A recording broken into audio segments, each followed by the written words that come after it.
بسم الله الرحمن الرحيم الحمد لله رب العالمين والصلاة والسلام على أشرف الأنبياء والمرسلين نبينا محمد وعلى آله وأصحابه أجمعين أما بعد. As we know, we're gathering to discuss the 40 Hadeeth or the an-Nawawi. But before jumping into the book, before jumping into all the Ahadith, the way of the scholars and the way of the shurrah, the commentators of the books, is that you first spend some time on the author of the book, so that we know who Imam an-Nawawi was. And I think especially for Imam an-Nawawi, because we always hear about an-Nawawi said, it's an arba'un, and a lot of his books are very well known, especially because he was a Shafi'i as well. And his books are very famous, like the Arba'un, the al-Salihin, we just spoke about it now. So we always hear his name thrown around. So very important that we know who Imam an-Nawawi was, and we benefit from his life and from his teachings and from his tazkiyah. So his name was Muhyi ad-Din Abu Zakaria Yahya ibn Sharaf al-Hizami an-Nawawi. He was born in the year 631 after Hijrah. Okay, in the village of Nawa. So this is where his title or his name comes from. Nawa, the person who comes from Nawa. Nawa is south of Damascus in Syria. So Muhyi ad-Din was actually a nickname. It was given to him. Muhyi ad-Din was his nickname, although he disliked it. He actually became angry when people called him Muhyi ad-Din, because Muhyi ad-Din means the one who gives life to the deen, one who gives life to the religion. But yet the biographers and the later scholars still refer to him as Muhyi ad-Din, because they said that when a man refuses a title or a nickname out of modesty, then it's still permissible to call him by that. So based on this, they still refer to him as Muhyi ad-Din, and they said it's not part of backbiting. And he was known as Abu Zakaria, the father of Zakaria. But yet he never had a child. So from this we learn again that even if you don't have a child, even if you're not married, even if you're a youngster, you can still take on a kunya, be known as Abu something. And this is from the Sunnah of the Prophet ﷺ and the Sahaba. And Imam Nawawi himself says that it is mustahab to have a kunya for yourself. And from the examples of the Sunnah, the famous story of the young boy who had a little bird that he used to play with. The Prophet came to him and he said to him, one day the bird died. The Prophet came to him and he says, Ya Aba Umair, ma fa'ala al-Nughayr. Oh Abu Umair, what did the little bird do? Right? So he referred to the boy as Abu Umair. It was a small boy. And there are many other examples. Aisha radiallahu anha never had kids, and she actually complained because she never had a kunya. No one referred to her as something, so she felt left out. She went to the Prophet ﷺ and she complained. So he said, take the kunya of your nephew. So she became Abdul Rahman, whose sister's son was Abdul Rahman. Tayyib. So we look at Imam an-Nawawi and his pursuit of knowledge. He first studied at the Saramiyya school in Damascus, but he couldn't stay there. This is where his father left him. Okay, his father left him at the school in Damascus, but he couldn't stay there because there was no housing facility. So he moved eventually to the Rawahiyya school, and there he stayed in a little room. He was given a very small room where he stayed for a number of years. And then he stayed there until he went on to the Ashrafiyya school for a number of years later. And it was said in the small room that he stayed, when someone visited him, that room was so full of books that there was no place to sit. So we had to actually move books and pile them up so that you could find a seat to sit. And it said that he used to attend about 12 lectures a day. That's approximately 12 hours a day. He used to sit in a class listening to talks on various subjects, on hadith, on fiqh, Islamic legal theory and everything. Okay, and obviously he had many teachers, and at the age of 24 he began teaching at this Ashrafiyya school. And this is when his reputation became, widespread, and he became well known as a scholar of Damascus.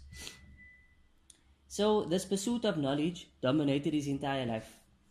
Right? He would put all of his time into studying, learning and teaching. It is even stated that he would not sleep except when sleep would overtake him. So he would be studying the whole day until he couldn't anymore, and eventually he would fall over and sleep. So what he would do is he used to rest on his books and sleep, and wake up in a shock, and carry on wherever he left off. And he said once about himself, I spent 2 years without lying on the ground to sleep on my side, which means the only time he slept in that entire 2 years was when he dozed off on his books. For 2 years, that's the way he slept. And then there was a scholar, al-Qutb al-Yunani, he said, Imam an-Nawawi, he would not waste any moment of the day or night, but he would spend it busy with attaining knowledge. Even when he is walking in the streets, he will be busy going over what he had remembered and reviewing his notes. He continued gaining knowledge in that way for a period of 6 years. So for 6 years, this man who saw him, saw that he spent his entire day seeking knowledge. Even when he was just walking from place to place, he spent it, going over his notes, reviewing his knowledge in his mind.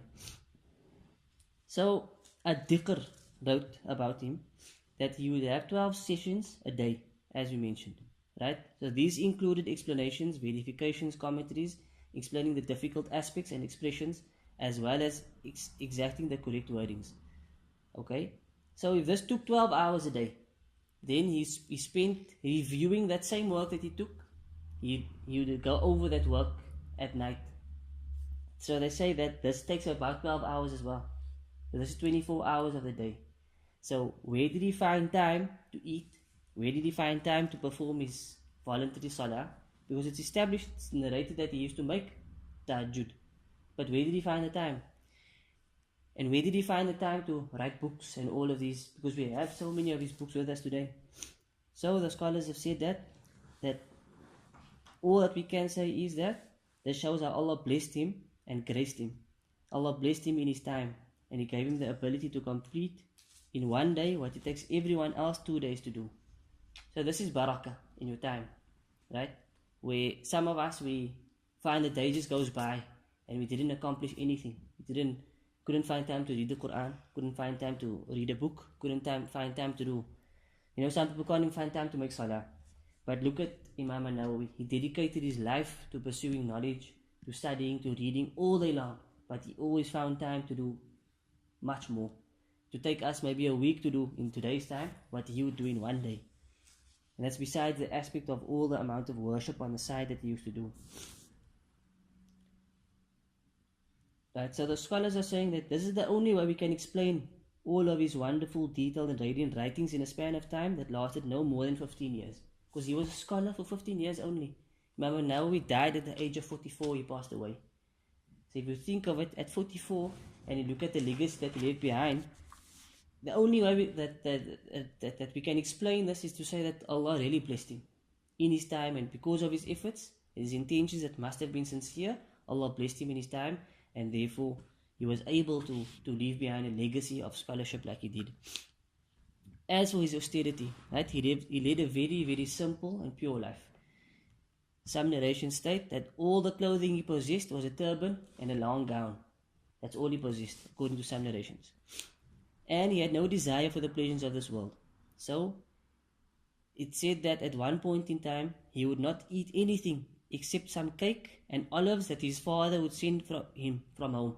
His father sent some food for him, and that's all he used to eat. He never ate anything else.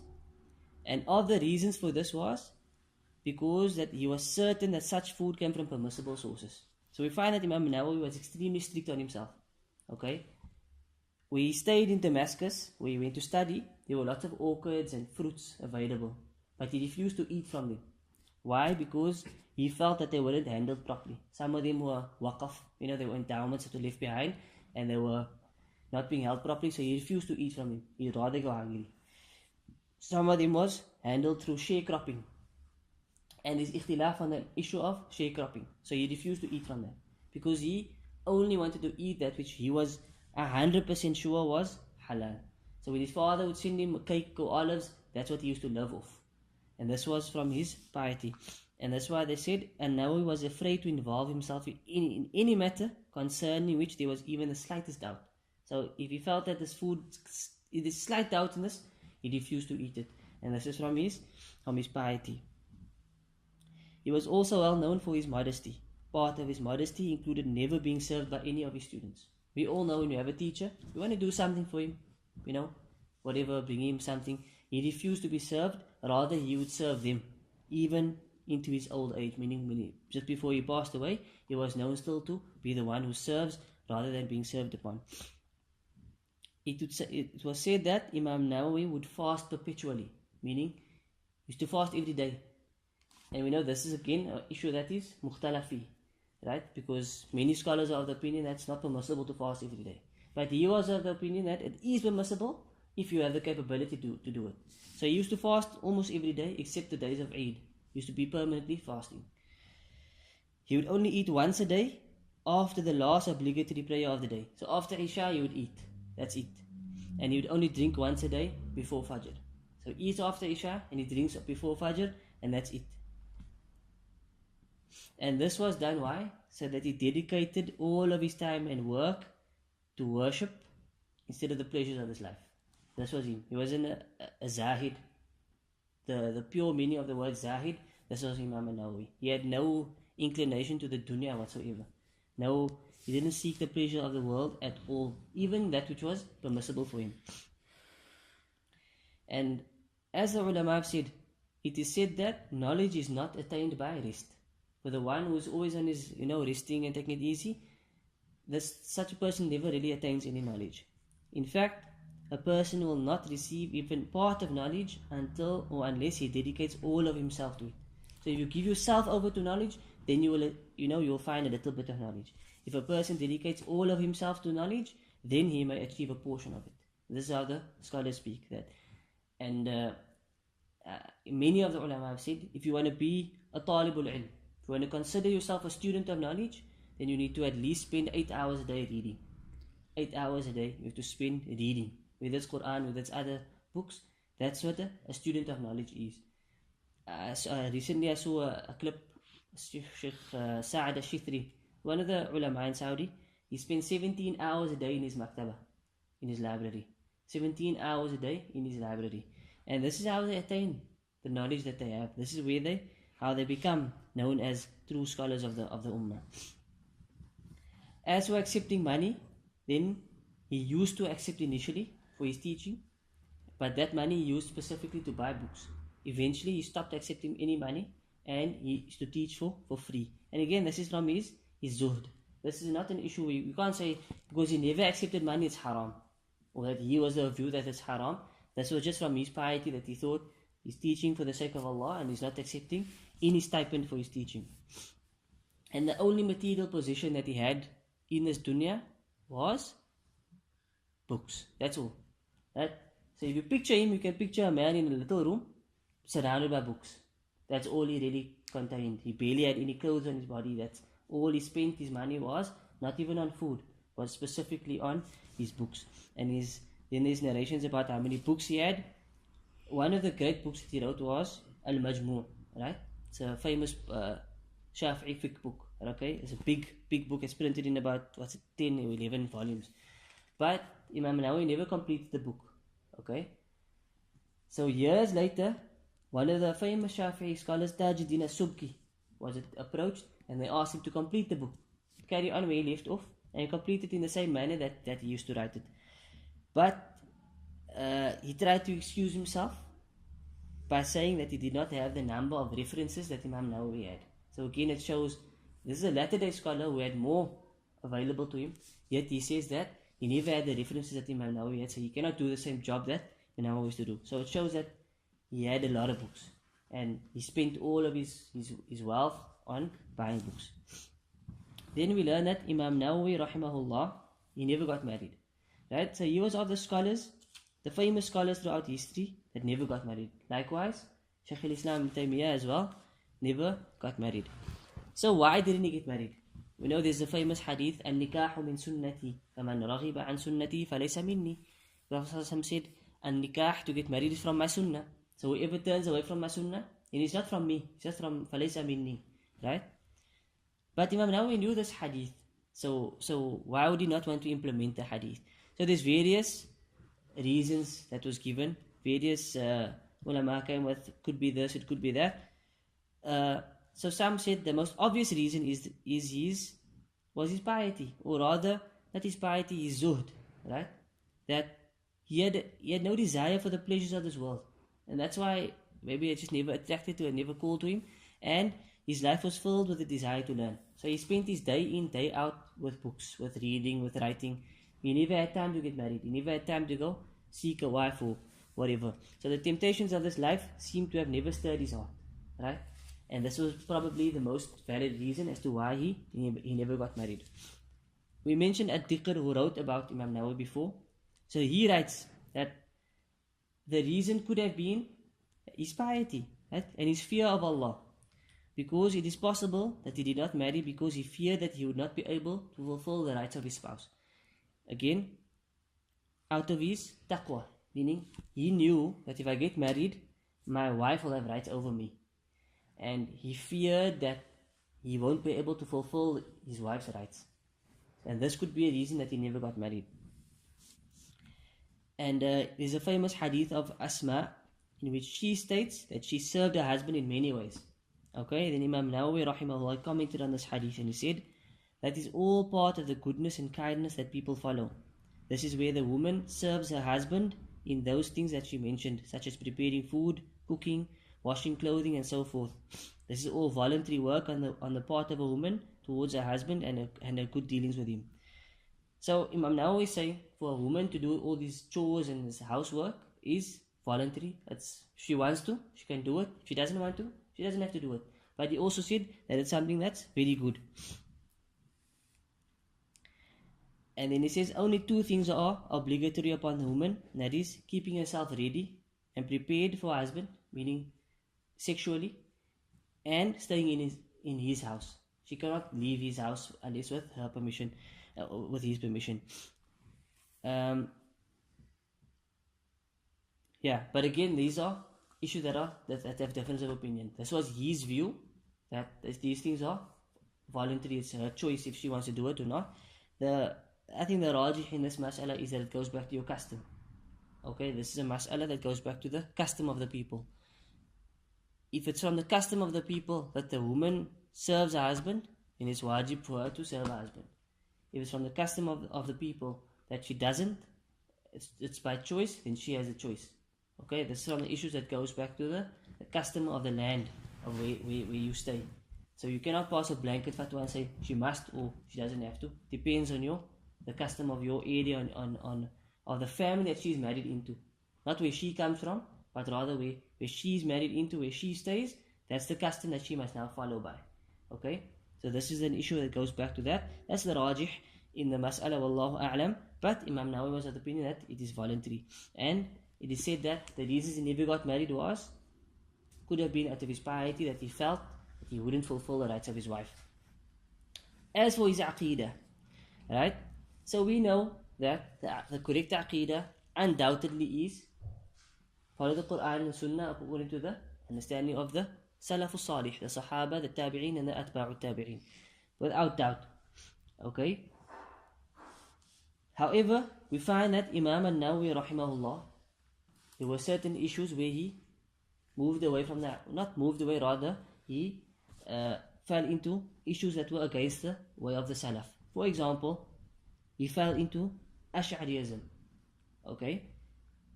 In a nutshell, who are the Ash'aris? They are those who claim to follow Abu al-Hasan al-Ash'ari. Okay. And there are many differences between Ahl Sunnah and the Ash'ariyah. The main difference is that, or one of the novel ideas that the Ash'aris came with, is that Allah's names and attributes must be understood in a figurative way, not in a literal way, as opposed to the way of the Salaf. And this is where Imam Nawawi Rahimahullah, he fell into these type of beliefs. Okay. So first and foremost, we point out that Imam Nawawi Rahimahullah, he never wrote any book on Aqidah. Okay, he has never written a book specifically on the science of Aqidah. There is a book that's titled Al-Maqasid fi Bayan Ma Yajibu Ma'rifatahu Min Ad-Din Min Al-Aqidah, a long title that's ascribed to him, right? But after tahqiq, after checking and verification, scholars have said that this book is not his book. Okay, it's not his book. And Sheikh Mashhur Hassan Salman, who's one of the top students of Sheikh Albani, Rahimahullah, he's done a major study on the works of Sheikh Imam an-Nawawi, and he says that of the proofs is that number one, the way the writing is in this book is different to the way Imam Nawawi used to write. Secondly, there are things that's mentioned in this book that Imam Nawawi himself has spoken against. So this is clear proof that it's not his book. Okay. So there's no question that Al-Maqasid, as it's known, has been written by a pure Ash'ari, and Nawawi's name has been put on the work just to give it some credence, right? However, when we look at his other works, like his commentary on Sahih Muslim, the most famous commentary that we have on Sahih Muslim, the famous book Sahih Muslim, is Al-Minhaj, which is Imam Nawawi's book. His commentary on the book is the most famous. So from his commentary on the various ahadith, we can see his aqidah, because there are issues that come up. So for example, on one occasion, he explains the hand of Allah as meaning his power. As we said, they use a figurative meaning for Allah's names and attributes. On another occasion, he explained it as meaning Allah's mercy. So sometimes he says Allah's hand means his mercy, sometimes it means his power. However, one will note that an-Nawawi was not very consistent in his ta'wil. Ta'wil is to reinterpret something. So you have a text, ta'wil will be when you come and you interpret that text to mean something else. So the text says Yadullah, Allah's hand, they come and they reinterpret it as Allah's power or Allah's mercy. So this is ta'wil. But we find that his ta'wil wasn't very consistent. He said once he used to say his power, once he said his hand. So, right? And in one of his discussions of Allah's hand, he seemingly rejected the ta'wil of Qadi Iyad and agreed for leaving the wording of the hand of Allah alone without giving it any reinterpretation. So in this case, Qadi Iyad said that Allah's hand means power or mercy, and Imam Nawawi disagreed with him. So there's lots of inconsistencies with his ta'wil, right? And therefore, ulama differed with him from the past till now. Okay? But some saying he's an Ash'ari, some said no, he's a Salafi, some said no, right? So al-Dhahabi Rahimahullah was a student of Ibn Taymiyyah, who was a Salafi, and al-Dhahabi wrote Siyar A'lam an-Nubala, right? Which is a encyclopedia of biographies of all the scholars that were before him. So in here he says that Imam Nawawi, his attitude toward the Sam'iyya attributes was of being silent, which means he never commented on them. He would report them as they came, meaning without trying to do ta'wil, without trying to re-explain them. Perhaps he would really make ta'wil in his commentary to Sahih Muslim. So Imam al-Dhahabi says that he really did ta'wil. Then another scholar, Sakhawi, came and said, no, this is Dhahabi's words, but one can find ta'wil often in an-Nawawi's words. So we find that scholars of the past differed big time with Imam an-Nawawi. Was he Ash'ari? Was he a Salafi? Was he? Tayyib. Sheikh Nasir al-Aql, he said that with respect to their general beliefs, meaning the Ash'ari, they are from Ahlul Sunnah wal Jama'ah. As for calling them Ash'aris, this is in need of some verification and confirmation. So he's speaking about who? Imam Nawawi and Ibn Hajar. Because Ibn Hajar, very similar to Imam Nawawi, right? They were Ahlul Hadeeth men, right? But they did do ta'wil in certain names and attributes of Allah. So he says, the general beliefs of they are from Ahlul Sunnah al-Jama'ah. As for calling them Ash'aris, like an-Nawawi and them, then this is in need of some verification and confirmation. They are closer to being from the people of Hadith than they are to being from the scholastic theologians, meaning the Ahlul Kalam, the people of Ilmul Kalam, right? The means that just dry everything with their Kalam. So where do we stand on Imam Nawawi? Do we say no, he was an Ash'ari? Do we give in? Or do we stand no, he was a Salafi, he's with us? And rather, Mashhur Hassan Salman said that Imam Nawawi agrees with the Ash'aris when he quotes from their works and is silent about what they have said. In some cases, he explicitly states that he accepts what they state. He is also in agreement with the Salaf in much of their beliefs. This is because he was influenced by and preoccupied by the transmitted reports, meaning from the Prophet and the Sahaba. This is also because he stayed away from Ilmul Kalam and he did not delve into its particular issues. So the researcher who notes the places where he was influenced by the Ash'ari will consider him an Ash'ari. the one who notes those places where he was in agreement with the beliefs of Ahlul Sunnah wal Jama'ah, where he also defends those beliefs and refutes the Ahlul Bid'ah and the misguided people, will consider him a Salafi. This is the main reason why people get confused and perplexed as to where to place him. So people are in total confusion. And this is because when he done his commentary, he would quote Ash'aris. So when you look at him from that angle, you think he's an Ash'ari. When he speaks from the side of Hadith, you think this man is from Ahlul Hadith, he's a Salafi. So there was this type of differentiation. And then he says, may Allah have mercy on Ibn Taymiyyah, who once said, almost every one of the latter scholars had some mistakes in his writing due to the misconceptions and confusion spread by the heretics, by Ahlul Bid'ah.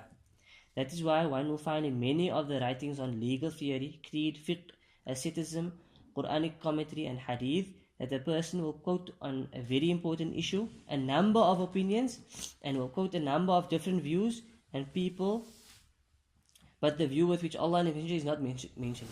So we find that they used to quote, this one said, that one said, this one said, that one said, but the view of the Prophet ﷺ was not always mentioned. This is not because they do not like what the Prophet ﷺ taught, but simply because they had no knowledge of it. Ibn Taymiyyah's above statement applies 100% to Abu Zakaria an-Nawawi. That's what Sheikh Mashhur Hassan Salman says. So we find that he was not a person who disliked the Aqidah of the Salaf, he was not a person who disliked the Hadith, but he did fall into Ash'ariism. And that's also because, number one, he used to quote from them, and number two, he lived in a time which was the heyday of Ash'ariism. Okay? And his mistakes appeared most prominently when he was quoting from the earlier scholars who had commented upon Sahih Muslim. So there were other commentaries on Sahih Muslim, like by al-Mazari and Qadi Iyad. Both of them were Ash'ari. So when he quoted them in his commentary as well, then it came across as he was definitely an Ash'ari. The other thing that can be said was, he was not a detailed researcher in the area of creed and faith.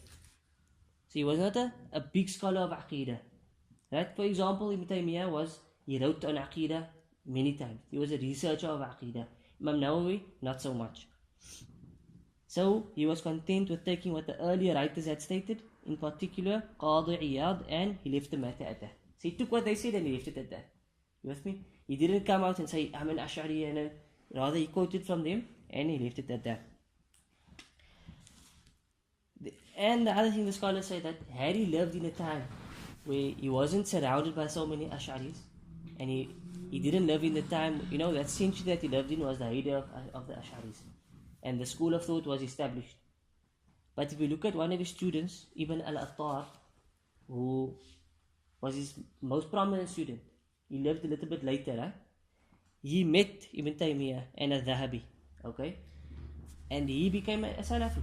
So what the scholars are saying, had he lived later on and met these scholars and sat with more Salafi scholars, then he would have become like-minded and he would have maybe refuted what he was upon. Wallahu a'lam as to what would have happened. So Ibn al-Attar, he wrote a book, right?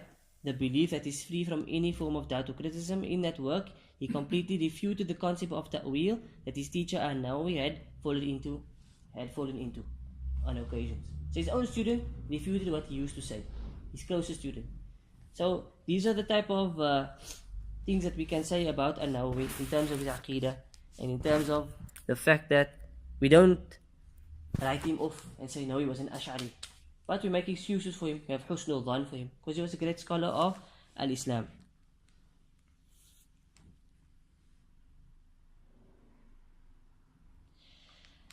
Right, so the important point to note here about the aqidah of an-Nawawi is, where do we stand?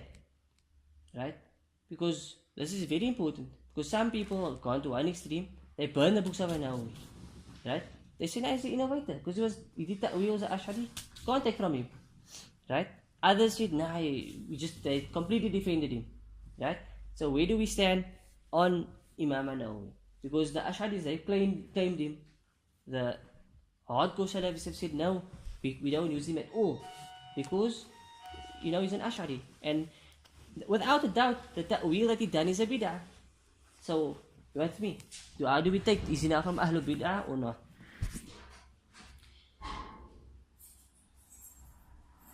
So here there's a lot of kalam from Ibn Taymiyyah Rahimahullah on these type of issues. And he describes how we should deal with these type of scholars.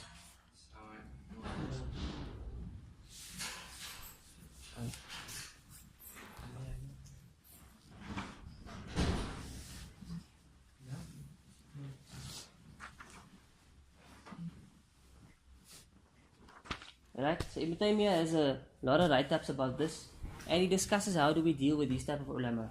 These type of ulama who gave their life for the Quran and the Sunnah, but they still fell into major innovations.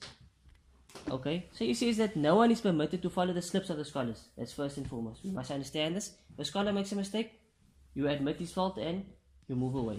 But similarly, no one is allowed to say anything about the people of knowledge and faith except for what is becoming of them. Verily, Allah has overlooked the mistakes of the believers. Allah says in the Quran, رَبَّنَا لَا تُؤَاخِذْنَا بِمَا نَسِينَا أَوْ أَخْطَأْنَا. Okay? Then Allah said in the hadith, Rasul says that Allah said, قَدْ فَعَلْ, I have done so. So, from this we know that if you did something out of forgetfulness or out of mistake, then you're forgiven. Okay? So he says that these scholars, they were not people of bid'ah, right? They were anti-bid'ah, but they fell into a mistake. This was through their ijtihad, this was through their, without, the truth maybe never reached them as clearly as it did to others. So they fell into a mistake. So bi'idhnillah, Allah will forgive him for this. And you cannot follow up on the mistakes of the scholars. And then we have to point out that not every mistake in the realm of aqidah means that the person must be condemned or implies that he is a heretic.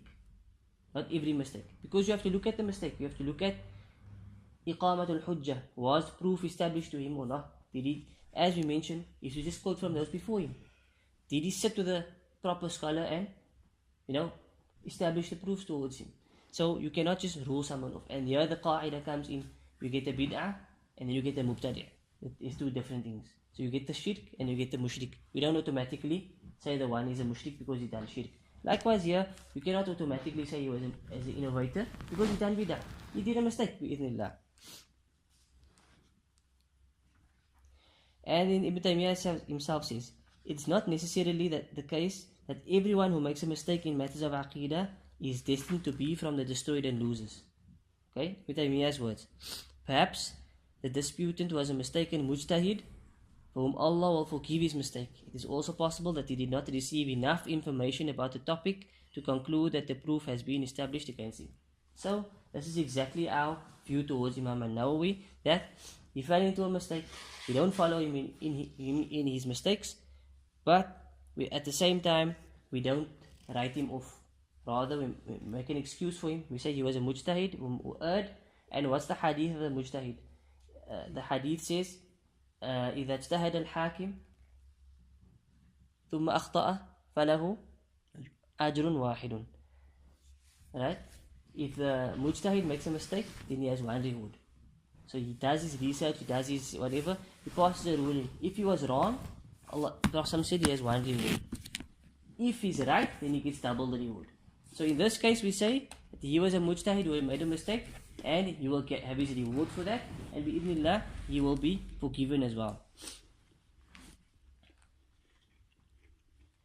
So with respect to the Ash'aris as a whole, Shaykh Mashhur Hassan Salman has given us some good kalam that's beneficial to us. He says, among the Ash'aris, there are scholars who served Islam and the Sharia, including Abu Bakr al-Bayhaqi, Al-Qasim ibn Asakir, Ibn al-Izz ibn Abd salam, and other virtuous Ash'aris. Obviously here we could include Imam an-Nawawi and Ibn Hajar if we wanted to. We mention the good that they have done, although we point out what heresies they fell into. So we acknowledge them as Imams. We realize that they've served the Sunnah and the Quran. We take the good from them, but we also draw the line and say that what they said there is incorrect. However, we do not allow the innovation to prevent us from benefiting from their knowledge of the Sunnah, fiqh, Quranic commentary, history and so forth, although we stay cautious. So we know they are Ash'aris, right? But we still benefit from them, but we be cautious in there when it comes to matters of creed and kalam, etc. So we have an example in the pious forefathers and the leaders of Islam. They narrated from us many Then they narrated from many of the innovators due to their knowledge, and those people were honest. Some ahadith are narrated from Shias, right, of the past. So we find that if they were trustworthy, they were taken from. This is what Sheikh Majhoor is pointing out. They were trustworthy, they were taken from, but wherever they went wrong, it was pointed out. This person is upon this and that, but we take from them in terms of the haqq that they bring. And he says, we avoid calling specific Muslims unbelievers, deviants or evildoers when it comes to those type of scholars. Such name calling or labeling is not the way of the Salafus Salih. It is sufficient for us to make clear their innovation and refute it when it presents itself to us. So, with an-Nawawi, for example, we don't label him as an innovator, we don't label him as anything, but we point out his error. That ta'wil that we've showed now is where he said Allah's hand is mercy. We say no, that's incorrect, that's a bid'ah, that ta'wil, but this is the way of the Salaf, etc. But we still benefit from him because his good completely outweighs his bad. This is the way in which one should deal with a scholar who is not overcome by innovations and desires. Right? So now someone could say, take the good and leave the bad from everyone. But he specifically says, someone who's not overcome by innovations and desires. You see, Imam Nawawi was not a Muqtadi. He was not a Sufi who was whole day in Bid'ah. Right? He was anti this. He spoke out against bowing down to the Sufi sheikhs. He spoke out about what they do at graves. He himself spoke out about these things. So, we say that he was a scholar of the Sunnah, but he made errors in certain places. And these are the type of ulama where we say, take the good and leave the bad. Right? And for whom we know that he's very eager to follow in the footsteps of the Prophet. Again, Imam Nawawi was a muhaddith, he was a faqih. طيب, we can leave that, the rest of his kalam. Okay. Then Ibn Uthaymin Rahimahullah was also asked about the two sheikhs, an-Nawawi and Ibn Hajar, because in his time already people were saying no, they are heretics, we cannot take from them, we must throw their books away. And he said the two sheikhs and preservers of the religion have their place of prominence, honesty and great benefit for the Muslim nation. Even if they made some mistake in reinterpreting some of the texts mentioning the attributes of Allah, such mistakes are covered and immersed by what they had of virtue and great benefit. We suspect what they stated was only the result of their own personal ijtihad and a permissible form of interpretation, at least in their view. Meaning, it obviously is not permissible according to the Salaf. I hope from Allah that such are from the forgiven mistakes. And I hope that the good and benefit that came from them will be efforts that are rewarded and appreciated by Allah. Now look at the adab of Ibn Uthaymin, right? Look at his adab with these ulama. Yet they were Ash'aris, right? But look at his adab. He says, I hope from Allah that they are forgiven for these mistakes, and I hope that the good that came from them will be efforts that are rewarded and appreciated by Allah. And this is the kalam for alim, right? This is what we call justice. Even though you differ with the person, you speak of them with the greatest of respect. And I hope that Allah's words will apply to them. Which words? Innal hasanati yudhibna sayyi'at. Believe the good deeds remove the evil deeds. We are of the opinion that they are both from Ahlul Sunnah wal Jama'ah, and this is evidenced by their service to the Sunnah of the Messenger of Allah sallallahu alaihi wasallam, their eagerness to purify it from the wrong that had been attributed to it, and the implementation of its rulings. They were muhaddithin, right? They eliminated weak from, they did authentication of hadith. So they served the Sunnah a great service. And this is why we say that they were not people of bid'ah. Again, we established this point. And as for the mistakes, we say it was from the ijtihad, and bi'idhnillah they will be forgiven for that. We still believe that they were not pure Ash'aris, right? And the fact that, as we pointed out, Imam Nawawi's ta'wil was very inconsistent. And from what we can say is that his ta'wil was that which he narrated from previous scholars. So when he narrated from them, that was their ta'wil that he was narrating. But when he spoke from himself, we only saw the athar of hadith that was on him. As for his school of fiqh, then we know that an-Nawawi was a follower of the Shafi'i school, and in fact, he was one of the greatest Shafi'i scholars to have ever lived. Of the latter Shafi'i scholars, an-Nawawi and before him, al-Rafi'i have had the greatest influence. So these two of the, a madhab is not only the view of one man. It's not only Imam Shafi'i's view. A madhab is a school of thought. It's built up of scholars then within that madhab, then they come to a conclusion based on the usul of Ash-Shafi'i, his opinion. Then they have all the great scholars of the Shafi'i madhab. Then they come and they say, no, this is the view of the Shafi'i madhab. It wasn't necessarily Imam Shafi'i's view. You with me? So Imam an-Nawawi was one of these scholars that is a pillar of the Shafi'i madhab, basically. And we must point out that he was a great faqih and jurist. However, he was not muta'assib in his madhab. Right? He wasn't a blind follower. Okay? So if something contradicted the Quran and Sunnah, you would leave the madhab and take that which is found in the Quran and Sunnah. In his book Al-Majmu', there is an introduction about the importance of attaining knowledge and fiqh. So in there he quotes Ibn as-Salah. Ibn as-Salah was also a Shafi'i faqih and a muhaddith, similar to him. Right? So he quotes him and he says, if a follower of the Shafi'i school finds a hadith that contradicts his madhab, then if he possesses the qualifications of an absolute mujtahid or a mujtahid on that particular issue, then he should research the matter and he has the right to independently follow the hadith. So, you find a hadith that's contrary to the Shafi'i view. If you have the ability to research that hadith, then you can follow whatever the hadith says. Okay? If he does not have those qualifications, and it's hard upon him to go against what is stated in the hadith, after he researched the matter and did not find a satisfying response as to why his madhab did not follow the hadith, then he may act in accordance with that hadith if an imam other than a Shafi has acted on the basis of that hadith. That's exactly what we say, right? What's he saying here? If you don't have the qualifications to do your own research on the hadith, but you also don't see why your madhab is contradicting the hadith, then you can still follow the hadith if you have a precedent for it, basically. If you know of another imam who's following that hadith, then you can follow him in that. Because, you're now weighing up the options here. You have the hadith and you have the Shafi'i view. But you don't have the ability to study the hadith itself. So what do? Do you know, okay, I'm still be the Shafi'i. He says, if there's another imam that's following the hadith, then you can follow him in that. Because that's where you're going to find, the calmness of your soul. Because now I'm following the hadith, right? And there's an imam that's following the hadith, so therefore I'm following a mujtahid and I'm following the hadith of the Prophet ﷺ. Words of an-Nawawi. In that case, he will be excused for not following the imam of his madhab. Right? So this was Ibn as-Salah's words that was quoted by an-Nawawi, and now an-Nawawi said this was an excellent observation on the part of Ibn as-Salah. So this was his view, that you're not supposed to be muta'assib in your madhab. Shafi, so can only be a Shafi. He himself was not muta'assib, he himself went against the views of Imam Shafi himself, and he's saying even for the layman. So you can weigh up the options between the hadith. You find this imam following the hadith, you can follow him in that, or you can do your own research on the hadith.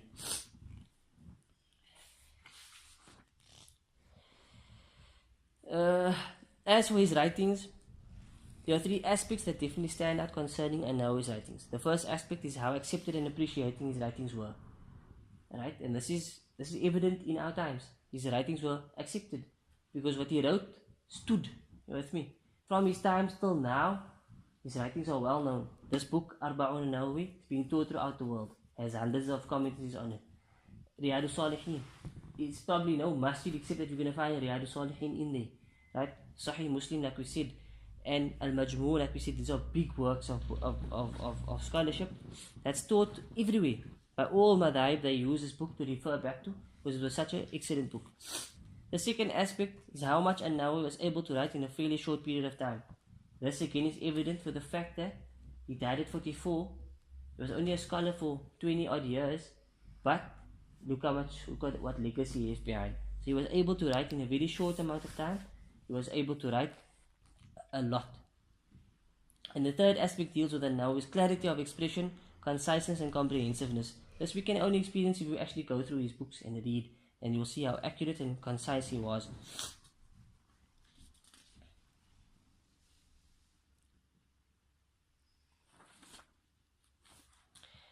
Then they highlight all the books that he wrote.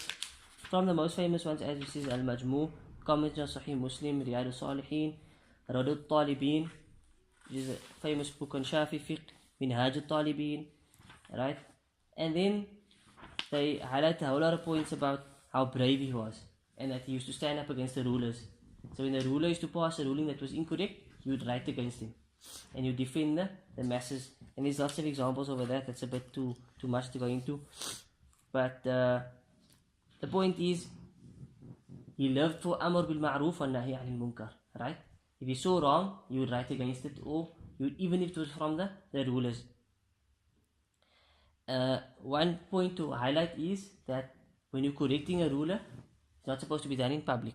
Right? You're supposed to correct the ruler in private. So when the scholar corrects a ruler, either he writes to him, so he can, or you advise him in public, in private, but not in public, because that leads to rebellion and uproar, and it's exactly what we don't want. As for his death, because he used to write against, he wrote to the leader so many times, that leader expelled him from Damascus and he was sent back to his hometown of an-Nawawi. When he came there, he fell ill and he passed away. Right? He fell ill and he passed away on the 24th of Rajab in 676, which means he was only 44 years old. However, by the grace and mercy of Allah, his accomplishments during his short lifespan were equal to or greater than many who lived even twice as long as he did. May Allah reward him greatly for all his efforts and striving for the sake of Allah. And then, of course, when his news of his death reached Damascus, the people were sad and they all cried and stuff. One of the greatest scholars and greatest leader of the people passed away. Indeed, one who was greatly beloved by almost everyone he touched in his life had died. So that is a little introduction to Imam an-Nawawi Rahimahullah Ta'ala.